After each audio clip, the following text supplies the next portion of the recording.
Perintah utama dari pemimpin tertinggi Iran Ali Khamenei diklaim akan secepatnya dilakukan. Wakil Komandan Korps Garda Revolusi Islam alias IRGC, Ali Fadavi menyatakan Iran siap berikan hukuman keras kepada rezim Israel. Mengutip Al Jazeera pada 11 Agustus, pernyataan Ali Fadavi itu dikatakan pada Sabtu 10 Agustus kemarin. Lebih jelasnya, Fadavi menegaskan bahwa perintah Khamenei mengenai hukuman berat terhadap Israel serta soal balas dendam atas darah martir Ismail Haniyeh sudah jelas dan eksplisit dan akan dilaksanakan dengan cara sebaik mungkin. Mengingat upaya Iran baru-baru ini yang telah memperluas kemampuan militernya secara signifikan, di mana Angkatan Laut IRGC telah menerima 2.640 sistem rudal, pesawat nirawak, dan peralatan canggih lainnya. Namun walaupun begitu, hingga saat ini masih belum jelas kapan Iran akan melancarkan serangan balasan dengan dampak hukuman berat kepada Israel.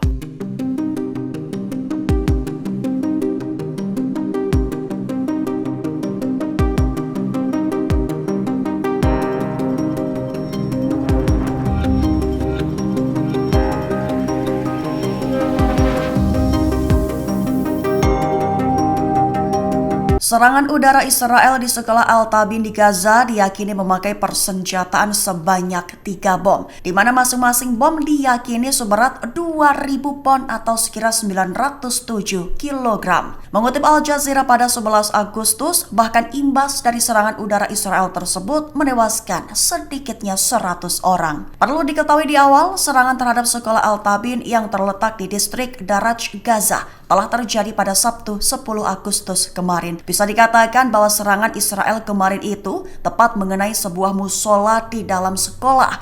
Diketahui ada sekira 250 orang di dalam aula sholat ketika insiden diserang bom Israel. Bahkan tak hanya musola yang terkena dampak, namun pecahan bom Israel itu dikabarkan juga menghantam ruang kelas di sekolah tersebut. Sehingga akibatnya sedikitnya 100 orang dilaporkan tewas dan puluhan lainnya terluka, termasuk anak-anak dan wanita. Di satu sisi, Kepala Kantor Media Pemerintah Gaza Ismail Al-Tawabta mengatakan tentara Israel menggunakan 3 bom seberat masing-masing 2.000 pon atau sekira 907 kg dalam serangannya terhadap sekolah Al-Tabin Gaza. Al-Tawabta menambahkan bahwa Israel disebut menyadari bahwa keberadaan orang-orang terlantar ada di dalam sekolah tersebut.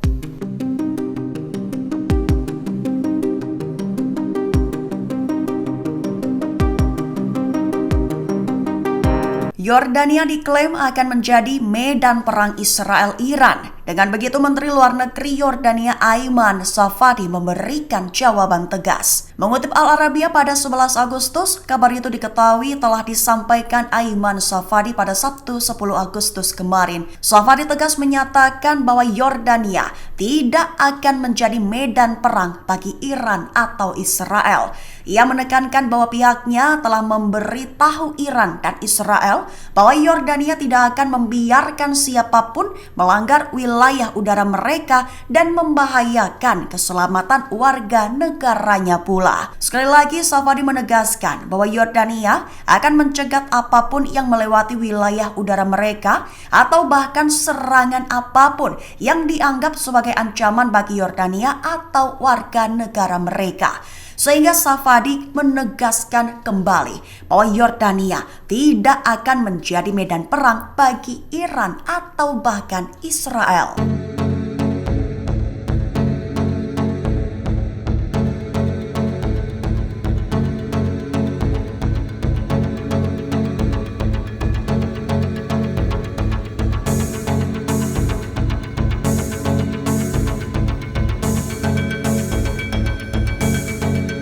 Juru bicara IDF berdalih ingin bunuh Komandan Brigade Camp Pusat Jihad Islam Ashraf Judah dengan tembakan amunisi presisi di sekolah Al-Tabain. Serangan IDF itu membunuh sedikitnya 100 orang. Mengutip Times of Israel pada 11 Agustus, kabar itu disampaikan juru bicara IDF Laksamana Muda Daniel Hagari dalam akun X-nya pada 11 Agustus 2024. Hagari mengklaim setelah pihaknya menerima informasi intelijen yang jelas tentang ancaman ancaman yang ditimbulkan, IDF dengan sesuai hukum humaniter internasional mengambil sejumlah langkah untuk mengurangi resiko bagi warga sipil. Disebutnya, IDF melakukan serangan presisi terhadap para teroris di satu gedung tertentu di kompleks yang menurut intelijen tidak ada wanita dan anak-anak di sana. Hagari disebut mengindikasikan bahwa kemungkinan besar Ashraf Judah berada di dekat sekolah tersebut. Namun pihaknya belum menjelaskan apakah Judah tewas dalam serangan itu. Hanya saja menurut sumber utama, militer Israel mengklaim 19 anggota Hamas dan Jihad Islam Palestina tewas.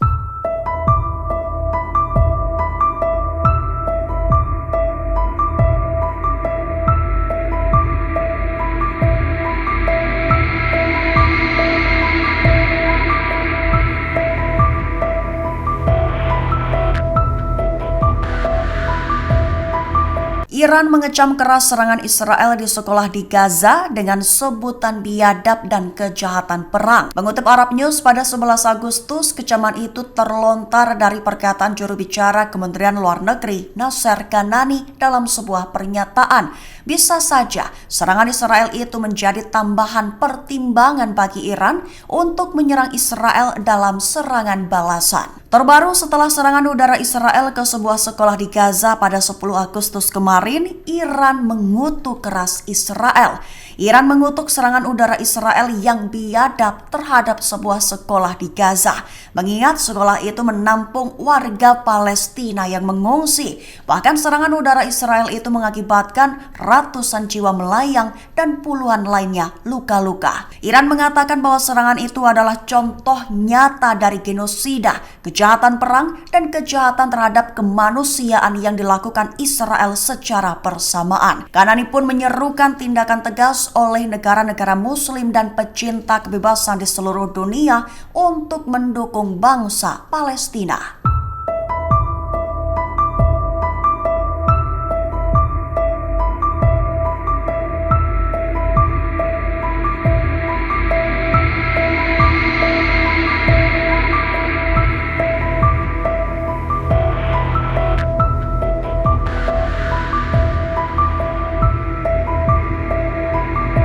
Konflik Norwegia dan Israel kini dilaporkan memanas. Menteri Luar Negeri dikabarkan mulai mencabut status diplomatik untuk otoritas Palestina. Mengutip TRT World pada 11 Agustus, kabar itu disampaikan oleh Menteri Luar Negeri Norwegia Espen Barth Eide dalam sebuah pernyataan. Perlu diketahui, terbaru Israel dikabarkan telah mencabut akreditasi 8 diplomat Norwegia yang bekerja sebagai perwakilan otoritas Palestina.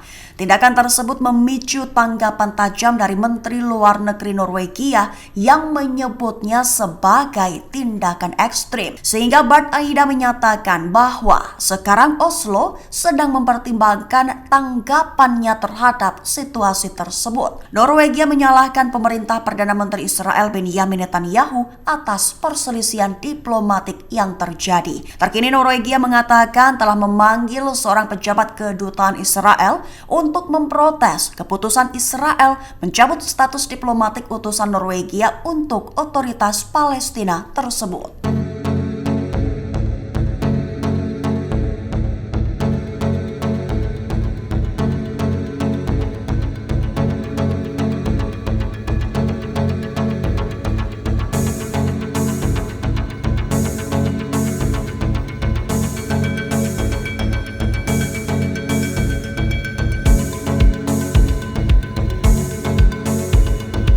Konflik antara Amerika Serikat dengan Iran dikabarkan mulai memanas di wilayah Suriah. Serangan terbaru diduga mengakibatkan personel Amerika Serikat mengalami cedera otak traumatis dan satu set fasilitas Amerika Serikat dilaporkan rusak. Mengutip Al Arabiya pada 11 Agustus, kabar itu diumumkan seorang pejabat pertahanan Amerika Serikat pada hari ini, Minggu 11 Agustus 2024. Perlu diketahui serangan pesawat tak berawak telah menargetkan pangkalan militer pendudukan Amerika Serikat di Remelan, Suriah pada Sabtu 10 Agustus kemarin. Akibatnya beberapa personil Amerika Serikat dan koalisi dirawat karena cedera ringan termasuk menghirup asap. Namun ditekankan bahwa tidak ada prajurit Amerika Serikat yang terluka parah, hanya saja masih dalam pemeriksaan terkait cedera otak traumatis. Selain itu, satu set fasilitas mengalami kerusakan, namun pejabat militer masih menilai kerusakannya. Meskipun beberapa serangan telah menargetkan pasukan Amerika Serikat di Irak dan Suriah setelah milisi yang didukung Iran kembali menargetkan pasukan Amerika di kedua negara, tidak ada kelompok yang mengaku bertanggung jawab atas serangan terbaru tersebut.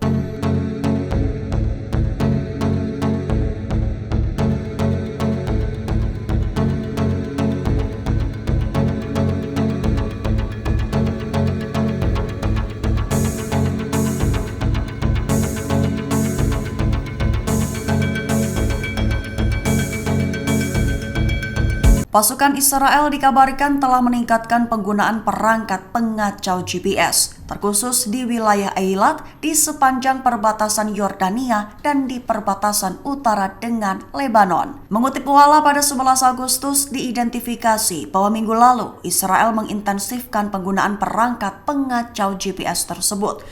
Akibatnya menyebabkan gangguan pada aplikasi seperti Waze, Google Maps, dan Move It di seluruh wilayah yang bersangkutan. Dikabarkan bahwa tujuan pengacauan GPS adalah adanya dorongan kekhawatiran akan serangan rudal dan pesawat nirawak dari Hizbullah, Iran, dan milisi lainnya. Bahkan sumber utama memberikan contoh, di mana selama kunjungan Perdana Menteri Israel Benjamin Netanyahu ke Amerika Serikat 2 minggu lalu, gangguan sistem GPS terbukti yang menyediakan data penerbangan waktu nyata secara keliru menunjukkan pesawat Netanyahu Wing of Zion telah mendarat di Beirut. Apalagi sekarang seusai adanya kekhawatiran akan respons Iran terhadap pembunuhan pemimpin Hamas Ismail Haniyeh, terjadi lebih banyak gangguan pada aplikasi terkait di wilayah Eilat di sepanjang perbatasan Yordania dan di perbatasan utara dengan Lebanon.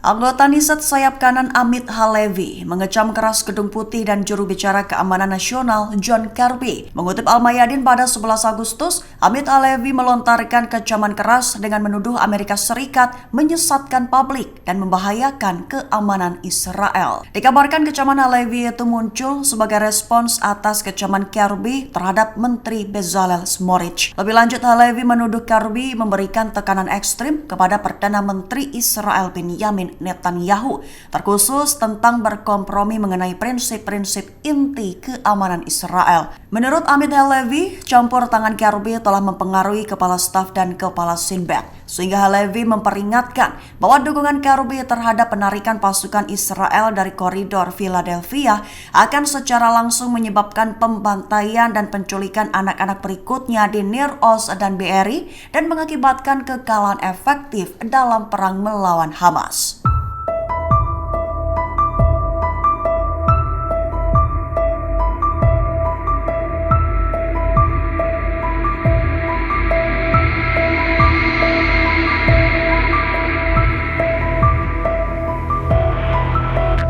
Download Tribun X sekarang, menghadirkan lokal menjadi Indonesia.